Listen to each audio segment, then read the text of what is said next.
علماء کے مابین اس بات میں اختلاف ہے کہ مکۃ المکرمہ افضل ہے یا مدینۃ الرسول افضل ہے صلی اللہ علیہ وسلم. ایک علمی اختلاف ہے. بعض نے کہا مکہ افضل ہے، دلائل دیے، بڑا وزن ہے دلائل میں. بعض نے کہا مدینۃ المنورہ افضل ہے، دلائل دیے، بڑا زور ہے دلائل میں. جو مدینۃ المنورہ کی عظمت کے قائل ہیں، افضل ہونے کے قائل ہیں، وہ مکۃ المکرمہ کی عظمت کے منکر نہیں ہیں. جو مکۃ المکرمہ کے افضل ہونے کے قائل ہے، وہ مدینۃ المنورہ کی عظمت کے منکر نہیں ہیں. یہ علمی اختلاف ہے، دلائل ہے دونوں جانب. بعض نے کہا مکہ شریف افضل، بعض نے کہا مدینہ شریف افضل. شیخ عبد الحق محدث دہلوی نے ایک تیسرا مسلک پیش کیا، وَأَنْتَ حِلٌّ بِهَذَا الْبَلَدِ سے روشنی لے کر کے. بعض نے کہا مکہ شریف افضل، بعض نے کہا مدینہ شریف افضل. شیخ فرمانے لگے جب حضور مکے میں تھے تو مکہ افضل تھا، جب مدینے آ گئے تو مدینہ افضل ہو گیا. جدھر جدھر سے وہ گزرتے گئے مجد و شرف بھی پیچھے پیچھے رہا.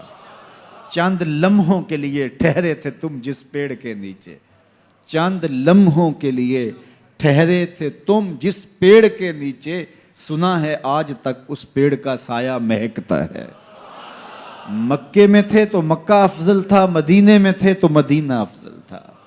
ایک بار وہ جدھر سے گزرے ہیں نصیر، ایک بار وہ جدھر سے گزرے ہیں نصیر، بار بار ادھر سے بہار گزری ہے. تو جو مکے میں تھے تو مکہ افضل تھا، مدینے میں آ گئے تو مدینہ افضل ہے. تو شرف مکان کا نہیں ہوتا، شرف مکین کا ہوتا ہے. حضرت شیخ شہاب الدین سہروردی علیہ رحمہ سے کسی نے کہا کہ میں ایک مسئلہ پوچھنا ہے. آپ نے کہا پوچھئے. کہا کہ اس کائنات میں سب سے افضل جگہ کون سی ہے؟ تو شیخ نے فرمایا بیٹا وہی جگہ جہاں حضور تشریف فرما ہیں. تو مرید نے دوسرا سوال کیا، اگر سب سے افضل جگہ وہ ہے تو پھر ہم جنت کی آرزو کیوں کرتے ہیں؟ تو شیخ نے جو جواب دیا سنیے. فرمانے لگے بیٹا جب حضور یہاں ہیں تو یہ جگہ افضل ہے، جب جنت میں ہوں گے تو وہ افضل ہوگی. تو مکے میں ہیں تو مکہ افضل، مدینے میں ہیں تو مدینہ افضل، جنت میں ہیں تو جنت افضل. جدھر جدھر سے گزرتے جائیں گے مجد و شرف بھی پیچھے پیچھے رہے گا. اور یہ میرا جوش خطابت نہیں ہے، میں اس پر ایک حدیث آپ کے سامنے رکھنا چاہتا ہوں کہ شرف مکان کا نہیں، شرف مکین کا ہوتا ہے. آپ نے تو یہ مسئلہ علماء سے سنا ہے کہ اگر لوگوں کو پتہ چل جائے کہ پہلی صف کا شرف کیا ہے، اجر کا حجم معلوم ہو کہ کتنا اجر ہے، تو وہ کہیں ہم نے تو کھڑے ہی پہلی صف میں ہونا ہے، تو اس پہ کوڑا ڈالا جایا کرے، اس پہ الجھاؤ ہو جایا کرے. اب پہلی صف کون سی ہے؟ یہ جو محراب کے ساتھ والی صف ہے یہ پہلی صف ہے نا.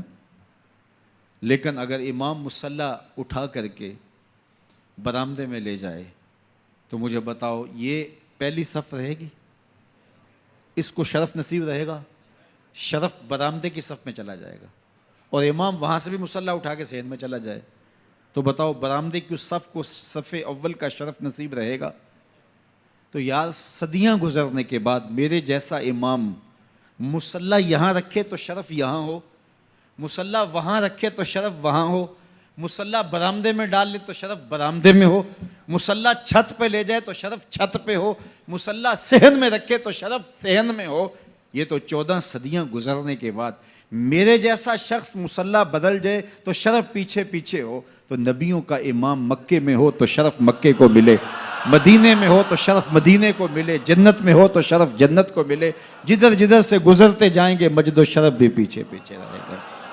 تو کہا قسم ہے مجھے اس شہر کی، یعنی شہر مکہ کی. اور شہر مکہ کی قسم کیوں کی گئی؟ کہا محبوب اس شہر میں تو جو رہتا ہے، اس شہر کی گلیوں نے تیرے قدم جو چومے ہیں، اس شہر کی ہواؤں نے تیرے سانسوں کی مہک جو سونگھی ہے، تیرے انفاس کی مہک پھیلی ہے اس شہر کے کوچہ و بازار میں، اس لیے مجھے قسم کے محبوب یہاں تو رہتا ہے. یہاں کعبہ ہے، مقام ابراہیم ہے، چاہے زمزم ہے، عزتوں کے مقام اپنی جگہ پہ معتبر، لیکن محبوب مجھے قسم اس لیے کہ یہاں تو جو رہتا ہے.